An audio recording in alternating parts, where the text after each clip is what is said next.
And then the other girl just kind of fell to her knees, like kind of trembling. She's like, "What just happened?" I'm like, "I don't know. I don't know. I can't help you."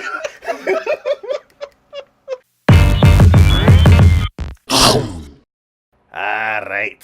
The next show we're gonna be talking about is Citrus. Another one I have no clue about. I don't know.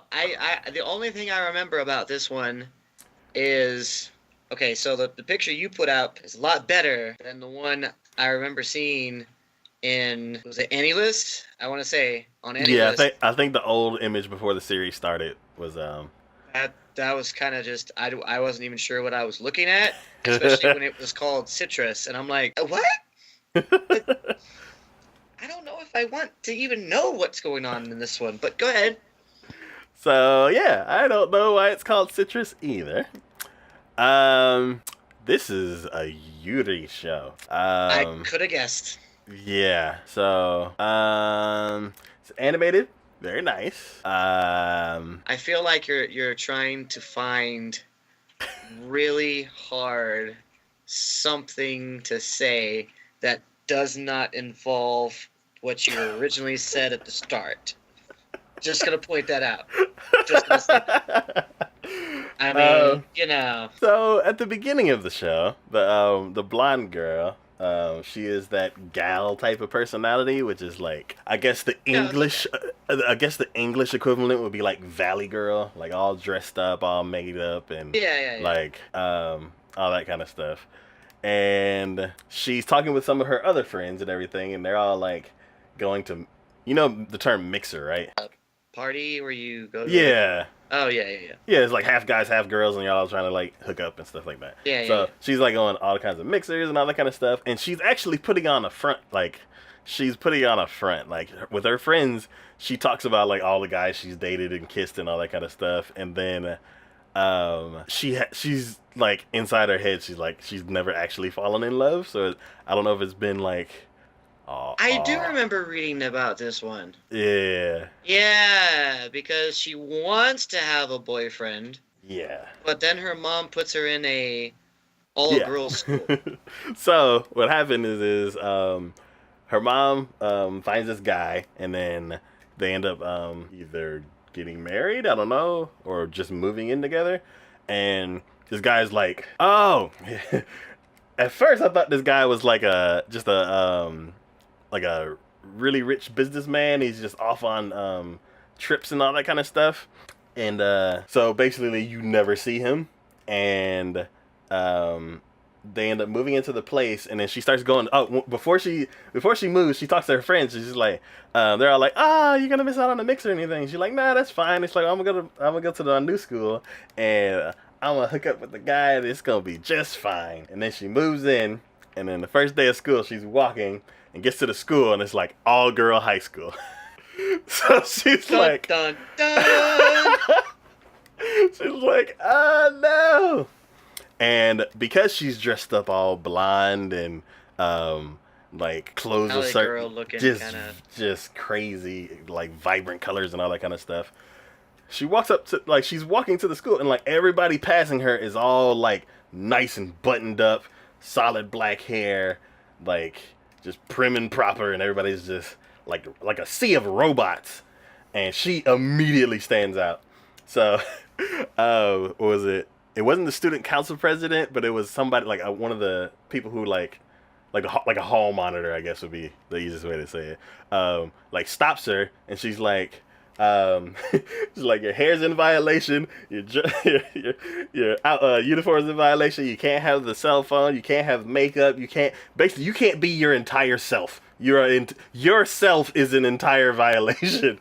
And she's kind of shocked, and she starts getting mad and like goes up to the girl and like starts complaining. He's like, oh, I'm new to the school. You can't do all this kind of stuff to me and all that kind of stuff. And then the other main girl kind of breaks up that little confrontation and like walks up to her, and she is actually the student council president. And then she kind of like calms the other girl down, and like one of the girls wanted to confiscate her her cell phone, and she said no and put it in her pocket. Well, when the student council president walked up to her, she like got up in her face and was like telling her that she needs to like follow the rules and all that kind of stuff, and then just felt her up and snatched her cell phone all at the same time. And me, I'm like, whoa, what's going on? And then she's like, got your cell phone, and then walked off. And then the other girl just kind of fell to her knees, like kind of trembling. She's like, what just happened? I'm like, I don't know. I can't help you.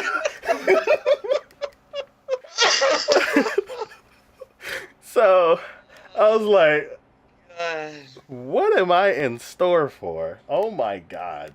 Oh. Now, most of the time, ecchi shows like put me off, and especially like there's this one show that was also at a Yuri show, and I can't remember the name. It came out probably like a year or more ago, and I just didn't like it. Like there's something about it that I'm like, not feeling this. Like this is like the Yuri shows that I like are like playful Yuri, where like all the girls they're kind of like in love with each other, but they're all playing around and doing silly stuff like Yuri. Then there's the serious adult ones, and it's a mature story, so that's fine. And then there's the raunchy ones, and I'm like, no, thank you. And then there's whatever this is. It's like a mix of like, like kind raunchy, adult, and playful. Yeah, I'm like, what is this? So I like it. I think I don't know. It's yeah. You know what? I am not even remotely surprised, considering your like of Kaijo. No, that's different. I am not remotely surprised. No. Not even a little. No, Keijo's different. Not even. How is it different?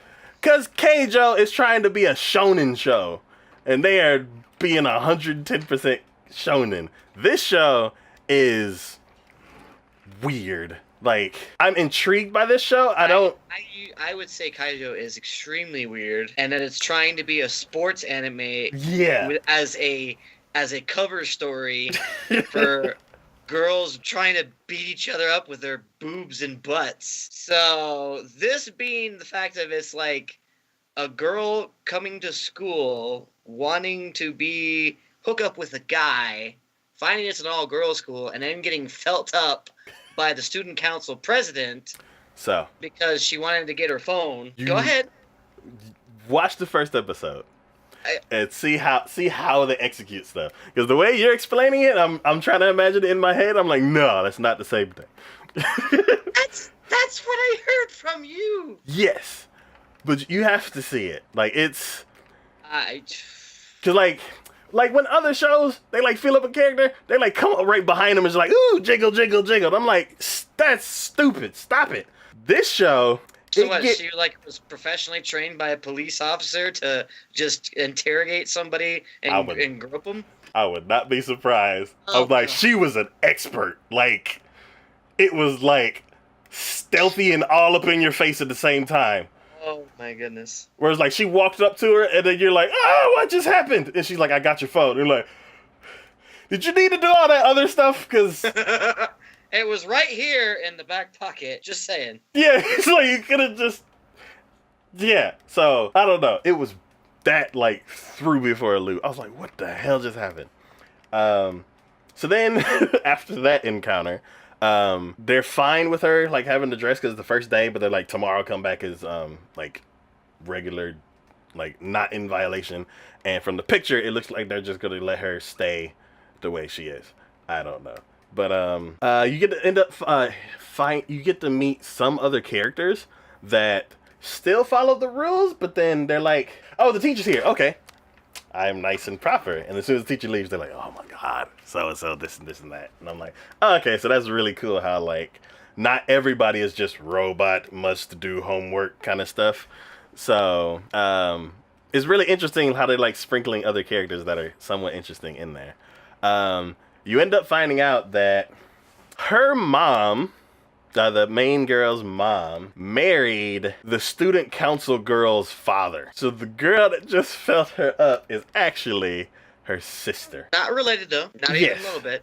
Yeah. At least that is good in that regards. So that surprised me. I should have seen it coming, but I did not see it coming. Yeah, because you were just it completely dumbfounded with the whole just professional gropeception that had happened between that. You just completely zoned out anything else coming forward. Oh, what was it? The head teacher, or like what are the other crazy, like, she has a mushroom haircut. It's so weird and so out of place. I was like, everybody's dressed normal, and then you look like a mushroom. And then every night, like, I'm seeing from the picture, I haven't met most of these characters, but eventually start meeting some characters that have a little bit of color and personality to them, I'm assuming. And I'm really curious to find out, like, the personalities of these other characters. So, I don't know. This show, I guess, like, how do I want to say this? I'm like, we're live on the internet. This show is tastefully done. So, is that the same tastefully done as in like Kaijo tastefully done? No, Kaijo is absurd. So absurd that I love it. This show is tastefully done so far. So I'm gonna watch a couple more episodes to see. For research purposes, purely. Research purposes. So, that's it for that one. And she's like, "Oh, darling!" And they're all like, "Ah!" And I'm like, "Wow!" Yeah. I'm like, this show is made by Trigger, and these are the people who did Fooly Cooly. These are the people who did Gurren Lagann. That style